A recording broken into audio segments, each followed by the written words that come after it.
त्रय से अपनी आत्मा में उत्पन्न होने वाले जो मोह राग देश आदि भाव है, वो भावों से एकत्व, ममत्व, कर्तृत्व और भोक्तृत्व छुड़ाकर अपने को आत्मसन्मुख, अपने उपयोग को आत्मसन्मुख करने का प्रयास किया गया अभी तक। तो अभी तक इतना विषय अपना चला।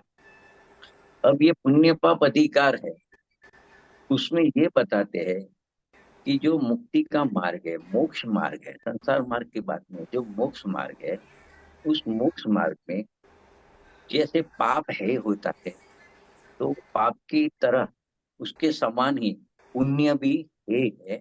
वो ये अधिकार का मुख्य बिंदु पहला नंबर का है। दो तीन बिंदु की चर्चा चलेगी पूरे अधिकार में, ज्यादा बड़ा अधिकार नहीं है, बहुत छोटा है। लेकिन पहला बिंदु ये चलेगा कि जैसे मोक्ष मार्ग की चर्चा करें तो उसमें पाप है, तो उसके समान पुण्य भी है। वो बात को यहाँ पे ध्यान में रख के पूरा विषय चलने वाला है। तो देखो, जैसे पाप भाव है, वो आत्मा की विकारी पर्याय है। इसके लिए वो आत्मा नहीं है, वो भाव आत्मा से भिन्न है। उसको आश्रव भाव कहते हैं, बंध भाव भी कहते हैं। और वही भाव आत्मा को संसार में डुबाने वाला है। उसी तरह पुण्य भाव भी ऐसा ही है, यहाँ ये बताना है। लेकिन ऐसा पुण्य भी पाप के समान है, फिर भी यद्यपि ऐसा होने पर भी अनादिकालीन एक मिथ्या मान्यता चल रही है इस जीव में, अज्ञानी जीव में, कि उसको पाप भाव को तो है जाता है, लेकिन पुण्य भाव में उसकी उपादेय बुद्धि बनी रहती है। और ये अज्ञानी जीव उस पुण्य भाव को ही सुख का कारण मानता रहा है, और वही पुण्य भाव का कर्ता बनकर अपने आप को महाभाग्यवान समझता है। कुछ पुण्य का काम कर दिया और वो बड़ा भाग्यशाली हो गया है, ऐसा वो समझता है। उसको थोड़ा कुछ दृष्टांत के रूप में समझे यही बात को, कि जैसे किसी व्यक्ति ने कोई मंदिर बनाया, कोई बड़ी धर्मशाला बनाई, और उसके उस कार्य की वजह से वो अपने को बहुत गौरवशाली अनुभव करता है, स्वयं को उसका कर्ता धर्ता मान के बैठा है। और वही जो परिणाम था मंदिर बनाने का, धर्मशाला बनाने का, वो पुण्य भाव था, उसका वो स्वामी बन के बैठ जाता है। जब उसको ये समझाया जाता है कि ये मंदिर या ये धर्मशाला है, न तो आप है, न वो आपका है, और न आप इनके कर्ता धर्ता ही है। क्योंकि ये जब मंदिर है, धर्मशाला है, वो तो जड़ का परिणमन है, और आप तो चेतन पदार्थ हो। चेतन कभी जड़ का कर्ता बन सकता नहीं है। अगर आपको उसका जड़ का कर्ता धर्ता बनना हो, तो आपको जड़ होना पड़ेगा। वो आपको मंजूर कभी नहीं होएगा। तो फिर आप इसके कर्ता धर्ता कैसे हो सकते हो? तो उसको आगम के आधार से या युक्तियों के आधार से उसको ये बात समझाते हैं, तो उसकी बुद्धि को तो स्वीकृत हो जाता है कि ये बात तो सही है। फिर भी उसका हृदय ये बात स्वीकारने को तैयार नहीं होता। इस कारण कोई ना कोई रूप में वही पुण्य भाव से चिटका रहने का प्रयत्न करता है। अतः ये कहता है कि चलो, मैं उसका करता धरता नहीं, वो भाव मेरे नहीं है, मैं उसका करता नहीं हूँ। पर ये काम तो मैंने अच्छा किया ना, मैं कुछ अच्छा काम, भला काम तो कर रहा हूँ ना। तो देखो, अपनी तरफ से बात करें तो मंदिर या धर्मशाला की अपनी प्रशंसा करते हैं कि चलो अच्छा मंदिर बना है, अच्छी धर्मशाला बनी है, सब यात्रियों को अ, उसको सुविधा मिल रही है। तो जब ऐसी बात अपने करते हैं तो वो अपने मनो ही मन संतुष्ट होता है, और कहने लगता है कि देखो, आप जो कह रहे हैं उसके अनुसार भले मैं उसका करता धरता नहीं हूँ, लेकिन मैंने काम तो अच्छा किया ही ना। तो उस बहाने भी इस प्रकार से भी वो अपनी मान्यता में उसका करता धरता बना रहता है। और उसका कर्तृत्व भाव है, शुभ भाव का, पुण्य भाव का, उसको वो पुष्ट करता रहता है। तो इस प्रकार की अनादिकालीन मिथ्या मान्यता के जोर से अज्ञानी जीव आत्मा को बंधन में डालने वाले ऐसे कर्म है, शुभ और अशुभ दो कर्म है आत्मा को बंद कराने वाले, क्योंकि दोनों आश्रव है, जहाँ आश्रव होता है वहां बंद होता है। तो ऐसे वो चलो अशुभ काम तो बुरा है लेकिन शुभ काम तो भला है न, ऐसा करके शुभ अशुभ का भेद डाल के और वो अशुभ को तो हे जान लेता है, लेकिन शुभ काम को पुण्य भाव को उपादेय मान लेता है और वो करने योग्य कार्य है ऐसा उसकी मान्यता में वो थोड़ा दृढ़ कर लेता है। तो इस प्रकार से देखे तो वो शुभ भाव का पुण्य भाव का कर्ता भोक्ता ही बना रहता है। तो ऐसे क्या होता है कि अज्ञानी जीवों की इस मान्यता के निराकरण करने के लिए ये पुण्य और पाप की समानता बताने वाला ये अधिकार है, और इसके लिए ये अधिकार का जन्म हुआ है। कुनकुन आचार्य देव ने ये अधिकार लिखा है कि इस प्रकार यह जीव जीव ये जीव अधिकार, यह अधिकार भी, ये पुण्य पाप का अधिकार भी जीव अजीव अधिकार और कर्ता कर्म अधिकार का पूरक अधिकारी है, क्योंकि इसमें इस अधिकार में पुण्य पाप कर्मों और पुण्य पाप भावों से आत्मा को भिन्न बताकर उसका कर्तृत्व भोक्तृत्व का निषेध करना ये अधिकार का काम है। तो इस कारण से एक प्रकार से देखे तो ये अधिकार कर्ता कर्म अधिकार का पूरक ही है, उसका परिशिष्टि है, ऐसा कह सकते हैं। लेकिन यहाँ पे मुख्यतः शुभ भाव पुण्य और पाप भाव की मुख्यता से ये अधिकार लिखा गया है। तो इस अधिकार में मुक्ति के मार्ग में पुण्य भाव भी पाप भाव के समान है ही है, यह बताया गया है। ये मुख्य बात इसमें है, क्योंकि पुण्य भाव और पाप भाव आखिर में तो राग भाव है, एक में अशुभ राग होता है, एक भाव में शुभ राग होता है, दोनों में होता राग ही भाव होता है, और जहां राग होता है वहां बंद होता है। तो दोनों एक तरीके से देखे तो राग भाव होने के कारण दोनों एक ही है, कोई फर्क नहीं है, मोक्ष मार्ग में कोई उसमें फर्क नहीं है। और यही कारण है कि बनारसी दास है, उन्होंने नाटक समय सार में इस अधिकार का नाम ही ऐसा दे दिया कि पुण्य पाप एकत्व अधिकार, ऐसा एकत्व द्वार ऐसा नाम उन्होंने इस अधिकार का दिया है समय सार नाटक में।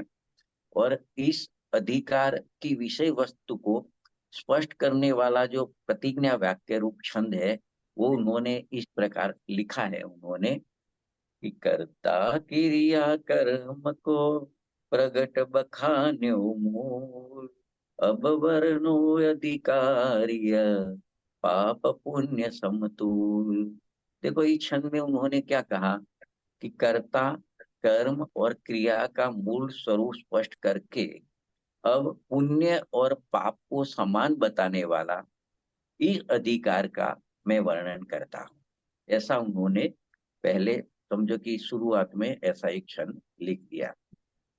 पंडित जयचंद जी छाबड़ा साहब की बात करिए तो उन्होंने इस अधिकार की टीका शुरू करने के समय आरंभ में ही मंगलाचरण के रूप में उन्होंने एक क्षण लिखा, उसमें भी उन्होंने ऐसी बात लिखी है। उन्होंने लिखा पुण्य पाप दो कर्म बंद रूप दुरुमान, शुद्ध आत्म जिन लयो नमो चरण हित जान। वो कहते हैं जिन जीवों ने पुण्य और पाप दोनों कर्मों को बंद रूप और दुष्ट जानकर निज शुद्धात्मा को प्राप्त कर लिया है, हित रूप जानकर मैं उनके चरणों की वंदना करता हूँ, ऐसा पंडित चैतन्य जी छाबड़ा साहेब ने भी मंगलाचरण में लिखा। और अमृतचंद्र आचार्य की आत्म टीका की बात करें तो इस अधिकार की शुरुआत में उन्होंने एक वाक्य लिखा इस प्रकार का है, अथ एकमेव कर्म द्विपात्री हुय पुण्य पाप रूपेण प्रवश्यति। मतलब क्या हुआ इसका अर्थ, अब एक ही कर्म, कर्म एक ही है, पुण्य और पाप इन दो पात्र रूप में रंग मंच पर प्रवेश करता है। एक ही कर्म दो रूप लेके रंग मंच पर प्रवेश करता है। तो देखो, ये अधिकार में क्या है विशेषता, यहाँ पात्र या अभिनेता एक है, उसने दो रूप धारण कर रखे हैं। जिस प्रकार अपने देखे कि एक पात्रीय नाटक होता है, उसमें एक ही पात्र अनेक रूप में बात करता है, उसी प्रकार यहाँ एक ही कर्म पुण्य और पाप इन दोनों रूप में प्रस्तुत हो रहा है। आगे की बात देखें, जीव अजीव अधिकार और कर्ता कर्म अधिकार में क्या था। उनमें पात्र दो थे, उन्होंने दोनों ने मिलकर एक रूप धारण किया था। पर यहाँ उससे विपरीत है, यहाँ पात्र एक कर्म है और उसने पुण्य और पाप दो रूप धारण कर रखे हैं। मतलब यहाँ एक ही कर्म डबल रोल में अपना काम कर रहा है। वही कर्म पाप रूप होके भी आता है और वही कर्म पुण्य रूप होकर भी आता है, दो रूप लेके आता है। अभी देखो, इस अधिकार के मंगलाचरण के रूप में अमृतचंद्र आचार्य देव ने आत्मख्याति में जो छंद लिखा है, उसकी उस्थानिका पंडित जयचंद जी छाबड़ा साहब ने लिखी है। उसमें वो लिखते हैं कि जिस प्रकार नृत्य मंच पर एक ही पुरुष अपने दो रूप दिखाकर नाच रहा है, तो उसे यथार्थ ज्ञाता है वो पहचान लेता है और उसे एक ही जान लेता है। इसी प्रकार यहाँ यद्यपि कर्म एक ही है, तथापि वह पुण्य पाप के भेद से दो प्रकार के रूप धारण करके नाचता है। उसे सम्यक दृष्टि का यथार्थ ज्ञान एक रूप जान लेता है। यह ज्ञान की महिमा का पहला सोमा काव्य इस अधिकार के आरंभ में टीकाकार अमृत चंद्र आचार्य देव लिखते हैं। वो काव्य छोटा है, दो लाइन का ही है। वो लिखते हैं, तदथ कर्म शुभाशुभ भेद तो द्वितया ताम गतमेक्यमुपानयम् ग्लपित निर्भर मोह रजायम स्वयं उदेत्य बोध सुधा प्लव। वो क्या कहते हैं कि यह पुण्य पाप अधिकार के मंगलाचरण का कलश है। इसमें सम्यक ज्ञान ज्योति को ज्ञान सुधाकर का स्मरण किया है। जिसने पुण्य पाप संबंधी अज्ञान का नाश किया है। अज्ञान के कारण पुण्य को भला और पाप को जो बुरा जानता था, पर इस ज्ञान ज्योति के उदय से, इस ज्ञान सुधाकर के उदय से वह अज्ञान नष्ट हो गया और सद्ज्ञान प्रकट हो गया। क्या प्रकट हो गया कि पाप के समान ही पुण्य भी मुक्ति मार्ग में ही है। ऐसा अमृत चंद्र आचार्य देव ने इस 100 नंबर के कलश में लिखा। उसके आगे जावे तो ये कलश के ऊपर राजमल जी पांडे साहब ने कलश टीका लिखा है 100 नंबर के कलश के ऊपर। उन्होंने उसमें स्पष्ट किया कि दया, दान, व्रत, तप, शील, संयम आदि शुभ क्रिया व तत्संबंधी जो शुभ भाव और उनके कारण बनने वाले पुण्य कर्म भले है, जीव को सुखकारी है। यह मान्यता मिथ्या दृष्टि की है, मिथ्या दृष्टियों की है। सम्यक ज्ञान होने पर यह सब मान्यता समाप्त हो जाती है। तो ऐसे अलग अलग आचार्यों ने इसके ऊपर जो कहा है वो अपने दो दो लाइन में ले रहे हैं। इसी बात को कांजी स्वामी ने इस प्रकार स्पष्ट की है। इसी बात को उन्होंने कहा कि चाहे तीर्थंकर नामक कर्म प्रकृति को बांधने वाला शुभ भाव हो या नरक गति कर्म प्रकृति को बांधने वाला अशुभ भाव हो, दोनों ही प्रकार के भाव बंध रूप है, अतः दुख रूप ही है। ऐसा जानता हुआ सम्यक ज्ञानी सभी शुभ अशुभ भावों को एक कर्म रूप ही मानता है। उनमें उसे द्वैत भाषित नहीं होता है। देखो, चाहे कितना भी शुभ भाव कर लो, चाहे अशुभ भाव कर लो, दोनों भाव है वो कर्म प्रकृति को बांधने वाले भाव है और दोनों भाव में कर्म का बंधन ही होता है। इसके लिए वो दुख का ही कारण बनता है। तो ऐसा सम्यक ज्ञानी जानता है। इसके लिए सम्यक ज्ञानी अशुभ भाव की तरह समान ही शुभ भाव को भी वो है जानता है। तो दोनों कर्म को एक ही मानता है, उसमें उसको दो पना भाषित नहीं होता है। ऐसा कांजी स्वामी कह रहे हैं। देखो, वो अज्ञानी को समझा रहे हैं कि तू पुण्य पाप में एक उपादेयपना मानकर, अर्थात तू पुण्य को भला मानेगा और पाप को बुरा मानकर तू दुख के पहाड़ के तले दब गया है। कि देखो, तू ज्यादातर तो अशुभ में ही रहता है, और तू शुभ भाव करेगा उसको भला मान के, तो भी तेरा अशुभ भाव करने से दुख होता है, तेरे को दुख आता है। ऐसे शुभ भाव करेगा तो भी बंधन होएगा, तो तेरे को दुख ही आने वाला है। और तू अनादि से शुभ अशुभ भावों में, पुण्य पाप भावों में, उसको पुण्य को भला मान के तू अशुभ छोड़ के पुण्य में आया, और वहां अटका और वहां लटका, और तू कर्म बंधन को प्राप्त हुआ, और तू दुख के डूंगर तले दबा हुआ है। तो पुण्य पाप दोनों ही भाव स्वयं दुख रूप है, तथा दुख के कारण है, आकुलतामय है, क्योंकि दोनों ही भाव अपने चैतन्य स्वभाव से, वितराग स्वभाव से विरुद्ध भाव है। तो ऐसे स्वभाव से विरुद्ध भावों में जो भेद नहीं देखता है और एक कर्म रूप ही मानता है, उसे पर के अपेक्षा बिना स्वतः उसको सम्यक ज्ञान का उदय होता है। जो जो उसमें वेद जानता है, पाप को बुरा जानता है, पुण्य को भला जानता है, वो पुण्य में अटकता है, बंध को प्राप्त होता है, संसार में रखता है। जो दोनों में भेद नहीं जानता, दोनों को एक कर्म रूप मानता है, बंध का कारण मानता है, दुख का कारण मानता है, तभी उसको सम्यक ज्ञान का उदय होता है, ऐसा वो कह रहे हैं। क्योंकि जैसे पाप भाव को अशांत भाव कहते हैं, मतलब शांति को हरने वाला कहते हैं, ऐसे भी पुण्य भाव भी अशांत ही है। यहाँ तो यहाँ तक लिया कि देव शास्त्र गुरु की श्रद्धा का जो विकल्प होता है, राग होता है, वो भी अशांत है, आकुलतामय है। लोगों को ये बात थोड़ी कड़क लगेगी, लेकिन इससे क्या होएगा? पुण्य पाप से रहित अपना जो शुद्ध ज्ञान स्वरूप आत्मा है, उसकी निर्मल चैतन्य परिणति होती है, परिणमन होता है। उसके द्वारा उसको ग्रहण करके जीव आत्मा का अनुभव करता है, तो वही धर्म है, वही धर्म का भाव है, वही मोक्ष मार्ग है। वहां वितरागी शांति उसको मिलती है। लेकिन ऐसे चैतन्य वितराग स्वरूप को भूल के, चाहे अशुभ भाव में अटकता है तो भी संसार में रखड़ता है, चाहे शुभ भाव में अटकता है तो भी वह संसार में रखड़ता है और अशांत को प्राप्त होता है। इस प्रकार यहाँ पर पुण्य और पाप दोनों भावों में एकत्व स्थापित करने वाला एक ज्ञान रूपी चंद्रमा का स्मरण किया, उसको ये 100 नंबर के कलश में नमस्कार किया, सम्यक ज्ञान को नमस्कार किया। क्योंकि वो जान लेता है कि पाप कर्म है, ऐसे पुण्य भी कर्म है, वो बंध का कारण है, आश्रव भाव है, दुख रूप है, संसार में रखड़ाने वाला है। तो ऐसा एकत्व, दोनों भाव में एकत्व स्थापित करके इस सम्यक ज्ञान को नमस्कार किया।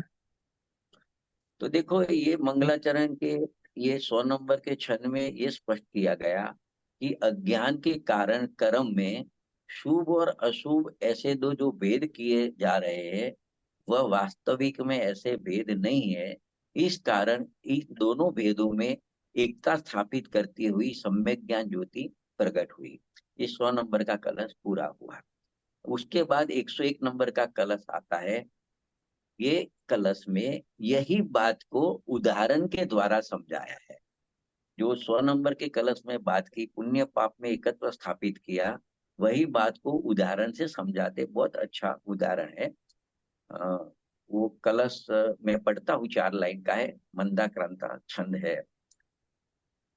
एको दूरा त्यजति मदिरा ब्राह्मणत्वाभिमाना धन्य शूद्र स्वयमहिमिति स्नाति नित्यं त एव द्रावपेतो युगपदुदरा निर्गतो शूद्रिकाया शूद्रो साक्षादपि च चरतो जाति भेद भ्रमेण। देखो क्या कहते हैं कलश में। इस कलश में क्या है उसको थोड़ा समझते हैं, विषय वस्तु को। कि इस छंद में शूद्र के जुड़वा बेटों का उदाहरण दिया है, और उसके माध्यम से पुण्य और पाप की एकता को समझाया गया है। देखो, दृष्टांत दिया शूद्र के दो जुड़वा बेटे, उसका दृष्टांत दिया, और उसके माध्यम से पुण्य और पाप का एक है, एक पना है, ऐसा समझाया गया है। तो देखो दृष्टांत क्या है, उसको देखते हैं कि एक शूद्र महिला के पेट से दो बालक जुड़वा एक साथ पैदा हुए। तो दो बालक हो गए, उसने अपने एक बालक को ब्राह्मणी को दे दिया।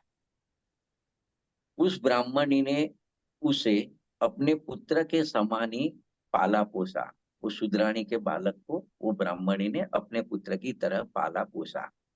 अभी जो बालक ब्राह्मणी के वहां पलने वाला है, उसको तो पता ही नहीं था कि वह शूद्र का बेटा है। वह तो स्वयं को अपने को ब्राह्मण पुत्र मानकर ब्राह्मण जैसा पवित्र आचरण पालता था। शराब को वो हाथ भी नहीं लगाता था। जो दूसरा बालक था जुड़वा, वो शूद्रा के वहां ही बड़ा हुआ। और शूद्रों के वहां तो आप देखते हैं कि वहां शराब सहज भाव से पी जाती है। इस कारण वो प्रतिदिन शराब वगैरह पीता था। तो आचार्य देव का यहाँ क्या कहना है कि यद्यपि देखा जावे तो दोनों सगे जुड़वा भाई है, फिर भी तथापि जाति भेद के भ्रम से उनके आचरण में भेद दिखाई देता है। लेकिन वो ब्राह्मण जैसा आचरण करता है तो ब्राह्मण का पुत्र नहीं है, वो शूद्राणी का ही पुत्र है। तो इस प्रकार से जाति भेद के आधार से उनके आचरण में फर्क दिखता है, लेकिन वो दोनों शूद्राणी के ही पुत्र है। इसी प्रकार यहाँ पे कहते हैं पुण्य और पाप भाव भी एक ही जाति के है, सगे जुड़वा भाई है। वेदनी कर्म का है, साता वेदनी असाता वेदनी तो एक ही बाप के बेटे हैं। सगे जुड़वा भाई है, कर्म के ही भेद है, राग भाव के ही भेद है। तथापि अज्ञानी भ्रम से पुण्य को भला और पाप को बुरा समझता है। उनके इस भ्रम के निवारण के लिए ही यह पुण्य पाप अधिकार लिखा जा रहा है। तो इस प्रकार से इस दृष्टांत से इसमें ये समझाया गया। अभी ये इसके बारे में गांधी स्वामी क्या कहते हैं, वो अपने थोड़े उसको विचार विमर्श कर लेते हैं। उन्होंने कहा, अलग प्रकार से दृष्टांत दिया। जैसे कोई व्यक्ति गृहस्थ आश्रम में अपनी स्त्री कुटुंब परिवार के साथ रहता हुआ विषय कसाई का सेवन करता है, और दूसरा व्यक्ति ने राजपाट त्याग कर नग्न दिगंबर दीक्षा धारण की। तो इस प्रकार बाहर से दोनों की प्रवृत्ति स्पष्टपणे भिन्न भिन्न भाषित होने से अज्ञानी को ऐसा भ्रम होता है कि अवश्य ही इन दोनों के अंतरंग में अंतर होना चाहिए। देखो, एक व्यक्ति की प्रवृत्ति घर गृहस्थी था, तो कुटुंब परिवार के साथ रहता था, विषय कषय का सेवन करता था। दूसरा एक व्यक्ति था, उसका मित्र था, पड़ोसी था, उसने वो तो राजा था लेकिन उसने राजपाट त्याग कर दिया और नग्न दिगंबरी मुनि दीक्षा धारण कर ली। तो बाहर की प्रवृत्ति दोनों की देखे, वो व्रत नियम संयम पालता था, वो विषय कसाय में प्रवृत्त रहता था। तो बहिरंग प्रवृत्ति थी देखे तो उसमें फर्क दिखता है। तो अज्ञानी जीव को इस प्रकार का भ्रम हो जाता है कि देखो दोनों की बाहर की प्रवृत्ति बहिरंग प्रवृत्ति में फर्क है, तो अंतरंग में जरूर से फर्क होना चाहिए, अंतर होना चाहिए। वह एक को पापी और दूसरे को धर्मात्मा माने बिना नहीं रहेगा। लेकिन यहाँ कहते हैं कि आप उसको धर्मात्मा माने, लेकिन जब तक अंतर्दृष्टि नहीं हुई, अपने स्वभाव की दृष्टि नहीं हुई, मैं चैतन्य स्वरूप ज्ञायत बाहु ऐसी प्रतीति नहीं आई, ऐसा तब तक उसको देखे तो अंदर से तो कोई फर्क नहीं पड़ा है। शुभ अशुभ दोनों भाव है, बाहर के जो परिणाम है वो दोनों परिणाम मात्र बंध के ही कारण बनते हैं। देखने में एक परिणाम बुरा दिखता है, एक परिणाम भला दिखता है, परंतु ये फक्त भ्रम है क्योंकि वो प्रवृत्ति से ऐसा भला बुरा दिखाई देता है, परंतु वास्तव में देखे तो दोनों ही बंध रूपी है। जो अशुभ राग रूप प्रवर्तन करता है, विषय कसाय में प्रवण करता है, उसको पाप कर्म का बंध होता है। और जो शुभ राग रूप प्रवर्तन करता है, व्रत नियम संयम वगैरह शुभ राग में प्रवृत्ति करता है, उसको पुण्य बंध होता है। लेकिन दोनों को बंद ही होता है। पाप पुण्य को छोड़ो तो वहां पाप बंद, यहाँ पुण्य बंद। तो पाप पुण्य को छोड़ो तो दोनों बंद रूप ही है, दोनों संसारी है, इसमें एक भी भाव मुक्ति का कारण नहीं होता है। इन्हीं बात को नाटक समय सार में पंडित बनारसी दास ने इसी बात को समझाया है कि उन्होंने सवैया 31 छंद लिखा है। जैसे काहू चंदाली जुगल पुत्र जने तिनी एक दियो भामन के एक घर राख्यो है। भामन कहायो तिनी मद मास त्याग कियो चंडाल कहायो तिनी मद मास चाख्यो है। तैसे एक वेदनी कर्म के जुगल पुत्र एक पाप एक पुण्य नाम भिन्न राख्यो है। दोहु माही दोर धूप दोहु कर्म बद्ध रूप याते ज्ञानवंत नहीं को अभी लाख्यो है। देखो क्या कहते हैं इस छंद में, इसका अर्थ इस प्रकार का है। जिस प्रकार किसी चांडालनी ने जुड़वा पुत्र पैदा किए, उनमें से एक पुत्र किसी ब्राह्मणी को गोद में दिया और एक अपने ही घर पर रखा। ब्राह्मणी के घर पलने से जो पुत्र ब्राह्मण कहलाया, उसने मद मांसादि अभक्ष पदार्थों का त्याग कर दिया, और जो घर पर रहा वह चांडाल कहलाया और उसने मद मांसादि पदार्थों का सेवन किया। तो ये तो थी उसके पुत्र की, तो जुगल पुत्र की। इसी प्रकार एक वेदनीय कर्म के दो जुड़वा पुत्र है, वेदनीय कर्म के दो जुड़वा पुत्र है, जिनमें एक का नाम पाप है और दूसरे का नाम पुण्य है। दोनों में ही दौड़ धूप है, दोनों ही कर्म बंध रूप है। इस कारण ज्ञानी जी दोनों में से किसी को भी नहीं चाहते। उसको अशुभ भाव भी अच्छा नहीं लगता, शुभ भाव करना भी अच्छा नहीं लगता। उसको तो शुभ अशुभ भाव से रहित, पुण्य पाप भाव से रहित वितराग भाव ही उसका टारगेट रहता है।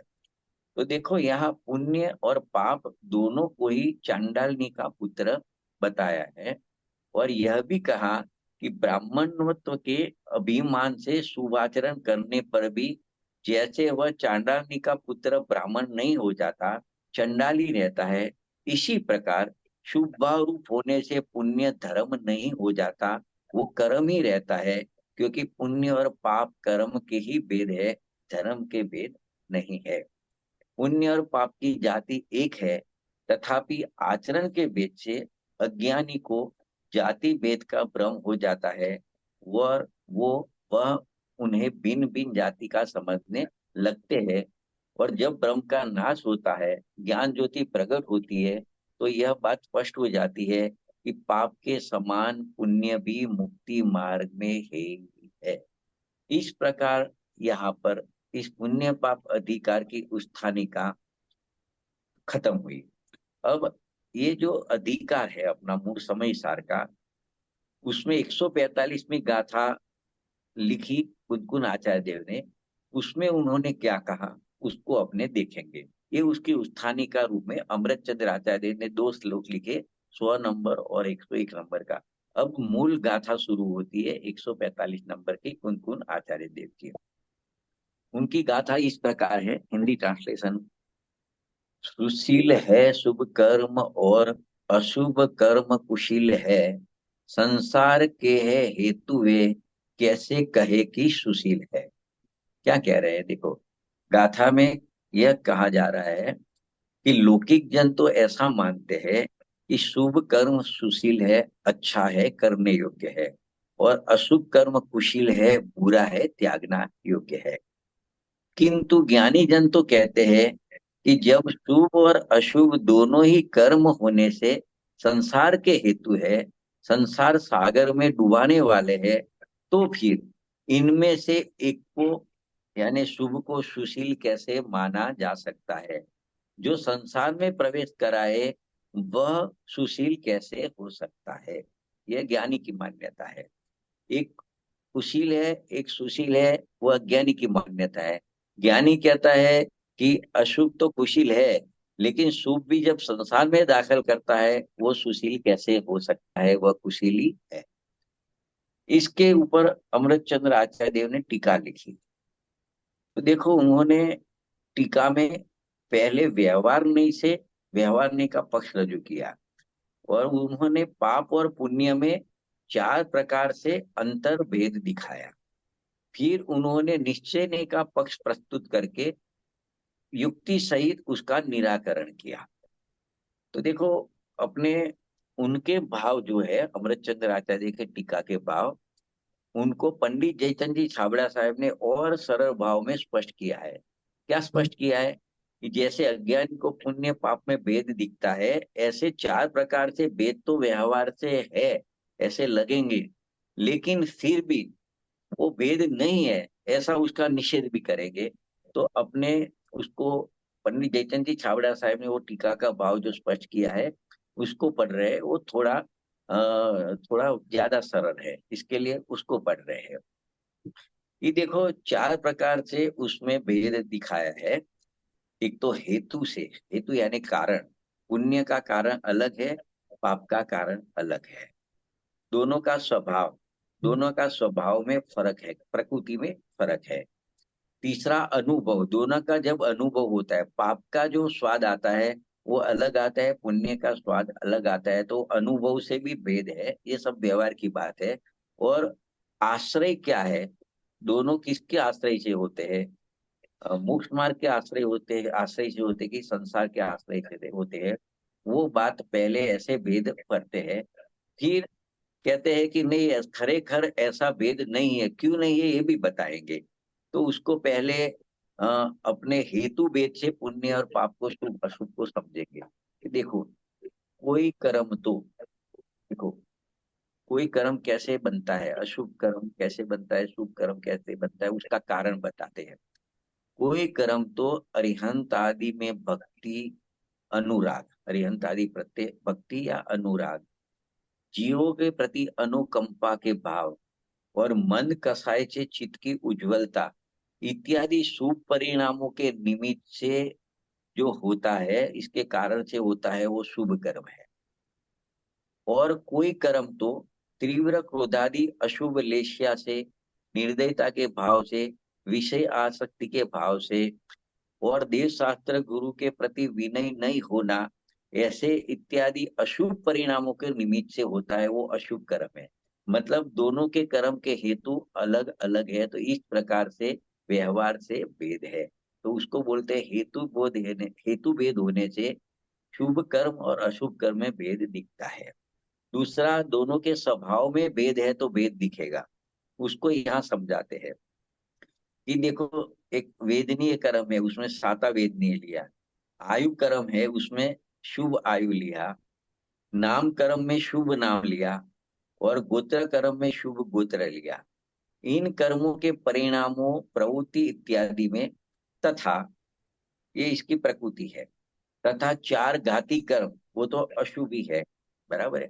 फिर असाता वेदनीय, अशुभ आयु, अशुभ नाम और अशुभ गोत्र, इन कर्मों के परिणामों यानी प्रकृति इत्यादि में उनके दोनों के स्वभाव में भेद है। इस प्रकार स्वभाव भेद होने के कारण कर्मों में शुभ कर्म और अशुभ कर्म ऐसे दो भेद पड़ते हैं। पहले हेतु के वजह से शुभ कर्म अशुभ कर्म ऐसे भेद दिखाए, फिर दोनों के प्रकृति स्वभाव के माध्यम से इसके भेद दिखाए। अब अनुभव से दो भेद कैसे पड़ते हैं? मतलब किसी कर्म का फल आता है, उसका अनुभव सुखरूप लगता है, और कोई कर्म का जब फल आता है, उसका अनुभव दुखरूप लगता है। इस प्रकार अनुभव का भेद होने से कर्म में शुभ कर्म और अशुभ कर्म ऐसे दो भेद दिखते हैं अज्ञानी को। चौथी बात, आश्रय से भेद। देखो, कोई कर्म मोक्ष मार्ग के आश्रित है। तो यहाँ क्या कहते हैं, जब जीव मोक्ष मार्ग में, वितराग मार्ग में प्रवृत्त होता है, छद्म से पूर्ण वितरागता नहीं होती, तो साथ में शुभ राग आता है। तो उसको ऐसा कहा कि मोक्ष मार्ग के आश्रय से शुभ कर्म होता है। और कोई कर्म बंध मार्ग के आश्रित है, जब संसार मार्ग में जीव रखता है तो वो पाप परिणाम करता है, तो उसका आश्रय बंध मार्ग हो गया है, तो उसको अशुभ कर्म कहते हैं। तो उसका ये कर्म का आश्रय के भेद से दोनों कर्म में शुभ कर्म और अशुभ कर्म ऐसा भेद दिखते हैं। तो इस प्रकार के व्यवहार से बताया कि हेतु, स्वभाव, अनुभव और आश्रय ऐसे चार प्रकार से कर्म के भेद होने से अज्ञानी जीव शुभ कर्म, कोई कर्म शुभ है कोई कर्म अशुभ है, ऐसा अज्ञानी लोगों का पक्ष रहता है। अब देखो, निश्चय से बात करते हैं और इस भेद पक्ष का निषेध करने की बात करते हैं कि भले ऐसा भेद दिखता है फिर भी उसमें भेद नहीं है। शुभ कर्म अशुभ कर्म में भेद नहीं है, उसके हेतु में भेद नहीं है, स्वभाव में भेद नहीं है, अनुभव में भेद नहीं है, और उसके आश्रय में भेद नहीं है। क्यों नहीं है, वो बात यहाँ पे बताते हैं कि देखो, जीव के शुभ और अशुभ परिणाम होते हैं, तो शुभ और अशुभ कर्म होते हैं, ऐसा भेद पड़ता है। लेकिन यहाँ कहते हैं कि दोनों परिणाम तो अज्ञान में ही है। जब तक अज्ञान बना रहता है तब तक शुभ या अशुभ परिणाम होता है। जब ज्ञान में जीव पूर्ण हो जाता है तो न अशुभ परिणाम आता है न शुभ परिणाम आता है। तो दोनों भले ऐसे शुभ अशुभ परिणाम है, तो शुभ अशुभ कर्म का भेद दिखता है, लेकिन दोनों परिणाम एक अज्ञान में ही है। इसलिए कर्म का हेतु एक अज्ञानी हुआ दोनों का। दोनों का जब तक अज्ञान है तब तक ऐसे कर्म शुभ अशुभ कर्म बनेंगे। तो दोनों का हेतु एक प्रकार से देखे तो एक अज्ञानी हुआ, अतः कर्म एक ही है। तो एक ये बात हो गई। दूसरी बात थी स्वभाव वाली। तो देखो, शुभ परिणाम और अशुभ परिणाम, ऐसे भले परिणाम ने भेद डाले, एक दयादान का परिणाम, एक हिंसा जुट का परिणाम, लेकिन दोनों परिणाम पुद्गलमय परिणाम है। दोनों है पुद्गल के परिणाम, या स्वभाव के ज्ञानमय परिणाम तो है ही नहीं, उसको पुद्गल में खाते में डाल दिया। तो दोनों पुद्गल में ही है। इसके लिए कर्म का स्वभाव देखो तो एक पुद्गल स्वरूप ही है। इसके लिए कर्म दोनों एक ही है, शुभ अशुभ कर्म एक ही है। अभी अनुभव की बात होती है। तीसरा अनुभव से भेद पाया था कि एक कर्म का फल आता है तो दुख रूप आता है, एक कर्म का फल सुख रूप का अनुभव कराता है। लेकिन यहाँ उस अनुभव को भी पुद्गल में डाल दिया है, क्योंकि अतीन्द्रिय आनंद का तो अनुभव आया नहीं इसमें से। जीव का चैतन्य रूप आनंद अनुभव तो आया नहीं, तो उसको दोनों सुख दुख अनुभव को पुद्गल में ही डाल दिया है। इसके लिए कर्म का अनुभव पुद्गल में ही है, अतः कर्म एक ही है। अभी आश्रय किसका है, शुभ और अशुभ को? तो देखो, एक मोक्ष मार्ग होता है, एक बंध मार्ग होता है। अभी मोक्ष मार्ग में देखे तो वितराग भाव के साथ में शुभ राग होता है, लेकिन मोक्ष मार्ग कोई राग रूप नहीं होता। मोक्ष मार्ग को उस समय जितना वितराग भाव है उतना ही है, और जितना राग भाव साथ में बचा हुआ रहता है वो तो संसार मार्गी है, बंध मार्गी है। तो शुभ ऐसे वितराग भाव के साथ में सहचर में शुभ राग होता है, इसके लिए उसको मोक्ष मार्ग का आश्रय कहा जाता है। लेकिन खरेखर वो तो जितना शुभ राग आता है उतना कर्म बंधन ही होता है, तो वो बंध मार्ग ही है। और बंध मार्ग और अशुभ राग तो बंध मार्ग का ही कारण है। तो दोनों का आश्रय एक बंध मार्ग ही सिद्ध हुआ, अर्थात दोनों कर्म एक बंध मार्ग के आश्रय से ही होता है, मोक्ष मार्ग में नहीं होता। अतः दोनों कर्म एक ही है। तो इस प्रकार अज्ञानी को दोनों को हेतु स्वभाव अनुभव और आश्रय से भेद दिखता था, तो कहते हैं ऐसा कोई भेद है नहीं, दोनों एक कर्मी है, दोनों बंध रूपी है, दोनों संसार के ही कारण है। ऐसे इस प्रकार शुभ अशुभ भेद के पक्ष को गौण करके उसका निषेध किया है। नहीं है ऐसा भी नहीं कह सकते, सर्वथा कुछ फर्क नहीं है ऐसा नहीं कह सकते। लेकिन जब अभेद की दृष्टि करानी होती है तब ऐसे भेद को गौण करके उसका निषेध किया जाता है, क्योंकि यहाँ अभेद पक्ष प्रधान है। यदि अभेद पक्ष से देखे जाए तो कर्म एक ही है, दो प्रकार का कर्म नहीं है। तो देखो, एक यहाँ पे एक प्रश्न भी हुआ है, उसको चर्चा ले सकते हैं। ये तो थोड़ा अच्छा प्रश्न है कि यहाँ बंद मार्ग को केवल पुद्गल परिणाम कहा, तो क्या आत्मा में उत्पन्न होने वाले शुभाशुभ भाव भी पुद्गल परिणाम में है? ये प्रश्न की अभी जो बात हुई ना, कि दोनों को पुद्गल के खाते में, अनुभव को सुख दुख के अनुभव को पुद्गल के खाते में डाल दिया, अशुभ परिणाम को भी पुद्गल कह दिया, शुभ परिणाम को भी पुद्गल कह दिया।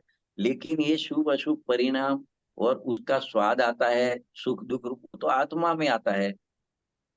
तो फिर उसको पुद्गल परिणाम कह दिया आपने, आत्मा में उत्पन्न होने वाला भाव को पुद्गल परिणाम कह दिया। तो देखो, क्यों कहा, इसका समाधान कांजी स्वामी करते हैं। वो इस प्रकार है कि यहाँ उन ये यहाँ पे ये बताना है कि जब मोक्ष मार्ग की बात करते हैं तो मोक्ष मार्ग में जो वितराग रूप परिणाम है, उसको ही यहाँ पे केवल जीव का परिणाम कहा है। जिस परिणाम से बंध होता है, चाहे अशुभ राग हो चाहे शुभ राग हो, लेकिन उसको आत्मा का परिणाम नहीं कहा जाता है, क्योंकि यहाँ तो आत्मा शुद्ध बुद्ध चैतन्य गण है। तो उसके आश्रय से जो शुद्धता प्रकट होती है, वितरागता प्रकट होती है, उसी वितराग भाव को ही आत्मा का परिणाम कहा जाता है। लेकिन जिस परिणाम से साधक दशा में शुभ राग से बंद होता है, उसको आत्मा का परिणाम नहीं कहा जाता है। तो ये अध्यात्म मार्ग की बात चलती है, तो वेद ज्ञान की बात चलती है, तो वहां जीव और पुद्गल दो के बीच में भेद ज्ञान कराते हैं। और दो परिणाम ले, वितराग परिणाम और राग परिणाम।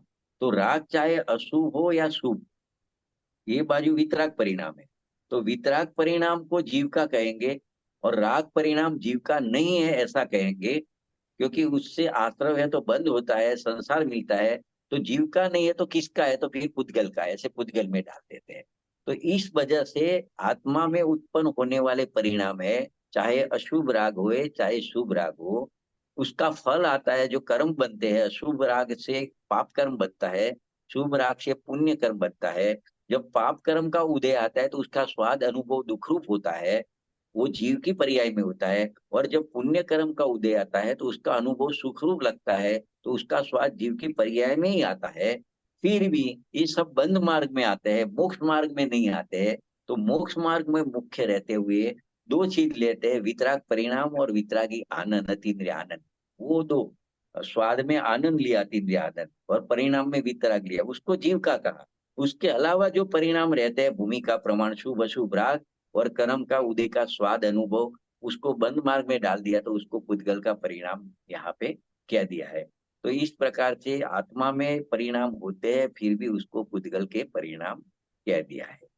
इसको ज्यादा लंबाते नहीं है अपने समय के हिसाब से। अभी इसके बाद में 102 नंबर का कलश लिखा, तो इसी बात को 102 नंबर के कलश के माध्यम से वही बात को पुष्ट करते हैं। ये आज के दिन का और ये विषय का अंतिम कलश है। तो देखो, जो बात आगे टीका में कही गई, वही बात 102 नंबर के कलश के माध्यम से कहते हैं। उपजाति छंद है, छंद 2 लाइन का है, मैं पढ़ता हूँ। हेतु स्वभाव भावानुवाश्रयाणम सदाप्य वेदान ही कर्म वेद तद बंध मार्गाश्रितमेकमिष्टम स्वयं समस्तम खलु बंध हेतु। क्या कहते हैं देखो, इस कलश में हेतु, स्वभाव, अनुभव और आश्रय, इन चारों का सदा ही अभेद होने से कर्म, दोनों लिया, पुण्य पाप कर्म में निश्चय से भेद नहीं। इसीलिए निश्चय से समस्त कर्म, चाहे पुण्य होए चाहे पाप होए, वो बंध मार्ग के आश्रित है और बंध के कारण है। इस कारण वो दोनों कर्म को, पुण्य पाप दोनों कर्म को एक ही माना गया है और एक ही मानना योग्य है। ऐसा अमृत चंद्र आचार्य ने आत्मख्याति टीका में 145 नंबर की गाथा के ऊपर कलश लिखा, 102 नंबर का, उसमें ये बात बताई। देखो, इस कलश का अर्थ कलश टीका राजमल जी पांडे ने लिए, उसमें विस्तार से किया। उसको खाली देखे ना, तो उन्होंने अमृत चंद्र आचार्य की आत्मख्याति टीका जो गद्य है, कलश जो पद्य है, और कलश टीका राजमल जी पांडे, इन तीनों को आधार बनाकर अभी बनारसी दास जी ने नाटक समय सार में 3 छंद की रचना की है। ये तीनों को साथ, तीनों को ध्यान में रखते हुए पहले 2 छंद में तो शिष्य की ओर से तर्क सहित एक प्रश्न उठाया है, और तीसरे अंतिम छंद में उसका उत्तर दिया गया है और उसका समाधान किया गया है, जिसके पढ़ने से ये संपूर्ण विषय वस्तु अपने ज्ञान में से एकदम स्पष्ट हो जाती है।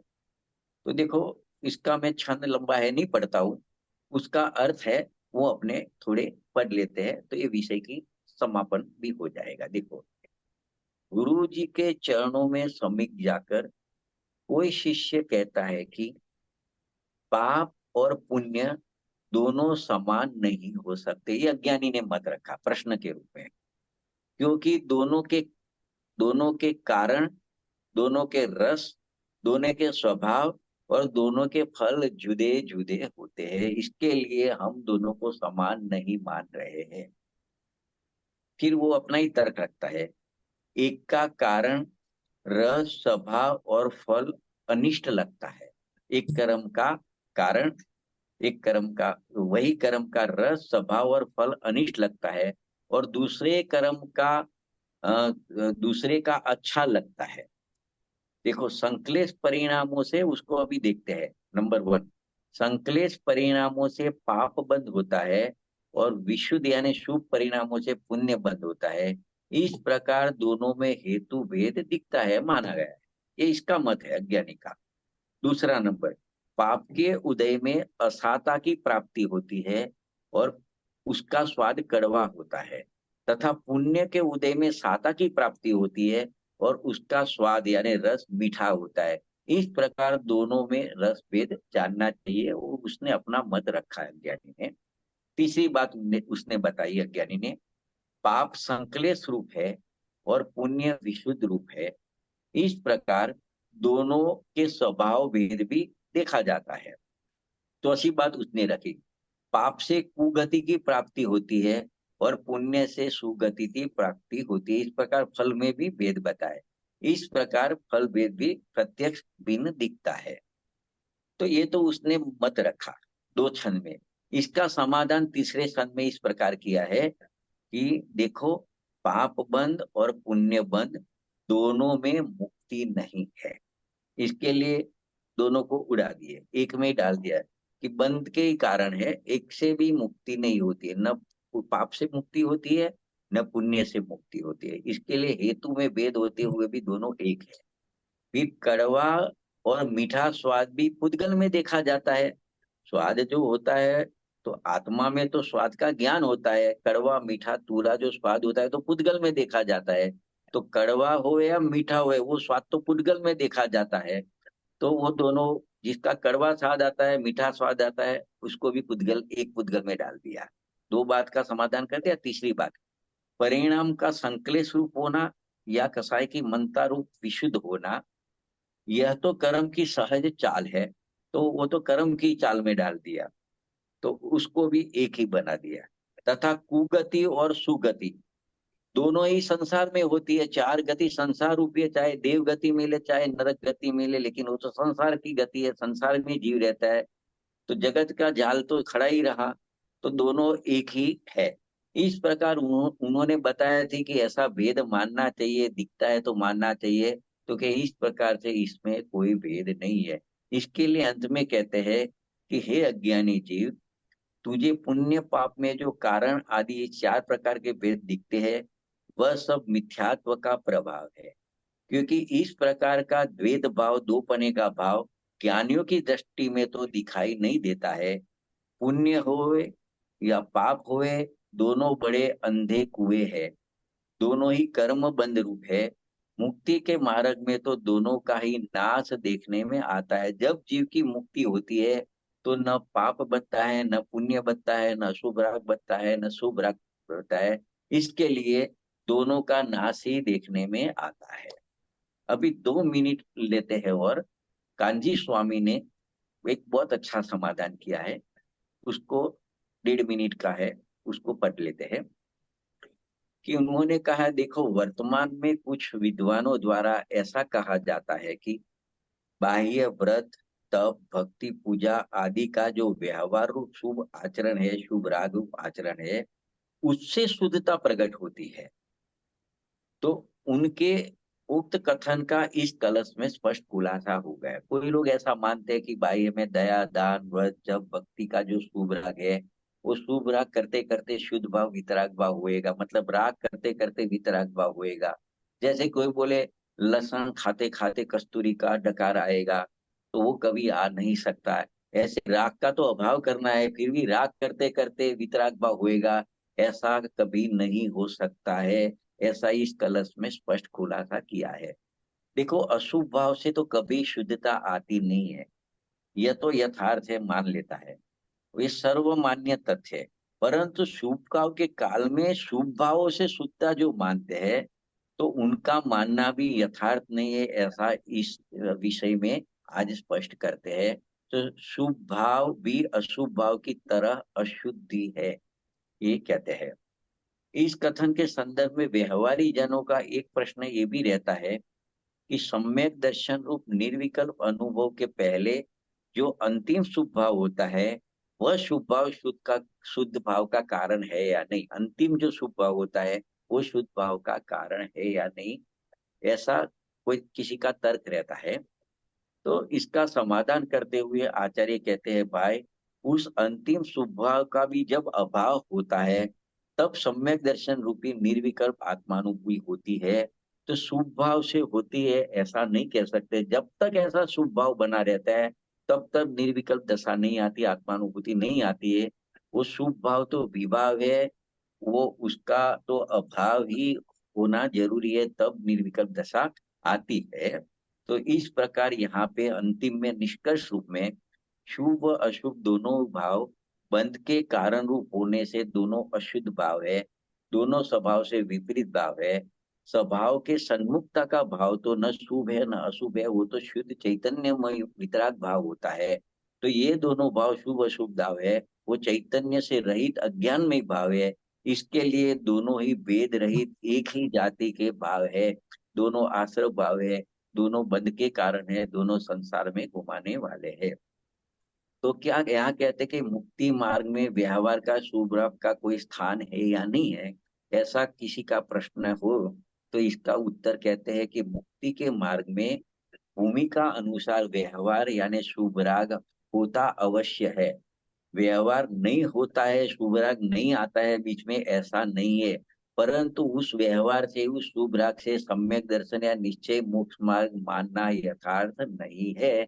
वो तो बंध का ही कारण है, ये स्पष्ट करना आज के विषय में बहुत जरूरी है। तो इस प्रकार से अशुभ भाव के समान शुभ भाव ही है, ऐसा यहाँ पे आज अपने तय किया है। और ये विषय आज का यहाँ पे पूरा होता है।